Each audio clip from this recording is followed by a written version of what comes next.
Мэдээ.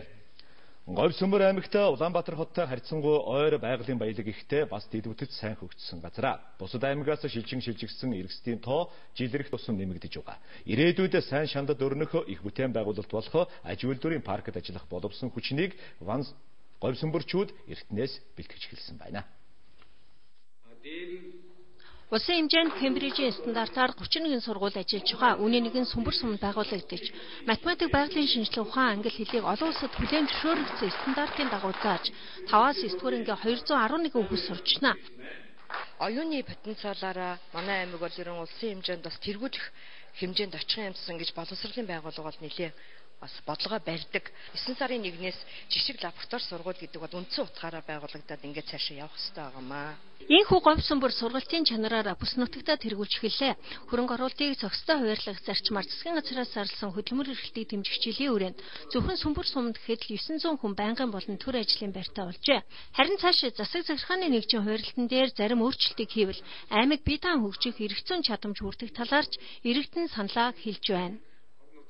Энэ хоёрын 10-аад сум манай орон нутгаас Говьсөнбөр аймгаас хүртэж байгаа.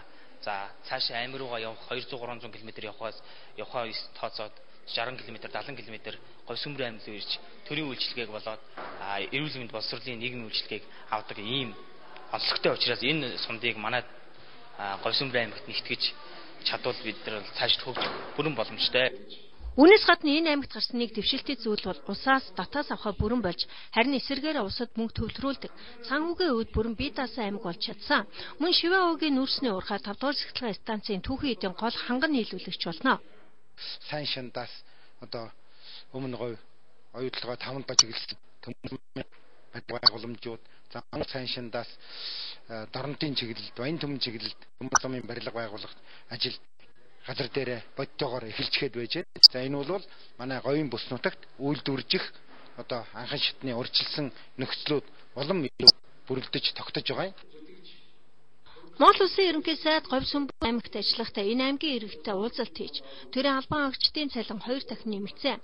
Ер нь цаашдаа үнийн өсөлтийн индексээс давуулж цалин дэвтэрийг нэмэх бодлогыг баримтлана.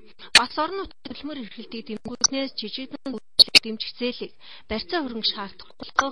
За 1% татварын бодлого нэмэгдсэн хүртлийн албан татварыг 200 сая төгрөгөөс авахар болсон гэ. За ер нь чинээлэг дундаж давхаргыг дэмжсэн улс болохоор ажиллаж байгаа. Уул уурхаагаа ашгаа бүх иргэндээ шалгах ажлыг ч гэсэн эхлүүлсэн гэдгийг хэлж байлаа. 21,000 төгрөг өгсөн. 1 сая төгрөг ард иргэд ахмад буурлууд хөгжлийн бэрхшээлтэй иргэд болох 363 мянган хүнд 1 сая төгрөгийг бид нар 7 сарын 1-ний дотор усах ажлыг зохино. Үлсэн иргэдтэй 1 сая төгрөгтэй тийм хувьцаа 5 толгой компани хувьцааг бэлэн мөнгө юм уу? Эсвэл хувьцааны сонголттойгоор ард иргэдтэй энэ 6 сарда багтаагаад хүний хөгжил сангийн дэвтэр дээр бичээд хамгаалаад 1072 урцаг 933 төгрөгийн үнэтэйгээр 1 сая төгрөгтэй дүүцэх үзээр иргэдтэй өгч байгаа. За харин цаашдаа нийгмийн хавцарсан тэтгэмжийг зорилтод бүлэглүү чиглүүлнэ. Уул уурхайг түшгэсэн их бүтээн байгуулалтаас гадна шатгуун, цэм, төмөрлөгийн нийтдээ 10,000 үйлдвэр байгуулж 300,000 хүнийг ажилтаа болгоно. Гол нь хүний хөгжлийг бодлогынхон төр айлгаж, боловсрол, эрүүл мэндэд зарцуулах хөрөнгө оруулалтыг анги өсгөнө. Дэлхийн банкнаас хийсэн судалгаагаар Монгол улс эдийн засгийнхаа өсөлтийг доктортой өргөжлүүлвэл эх онд эдийн засаг нь 11%-аар өснө. Хийсэн ажил их байна, харин хийхээр төлөөсөн ажил бүр их гэдгийг онцолж байлаа.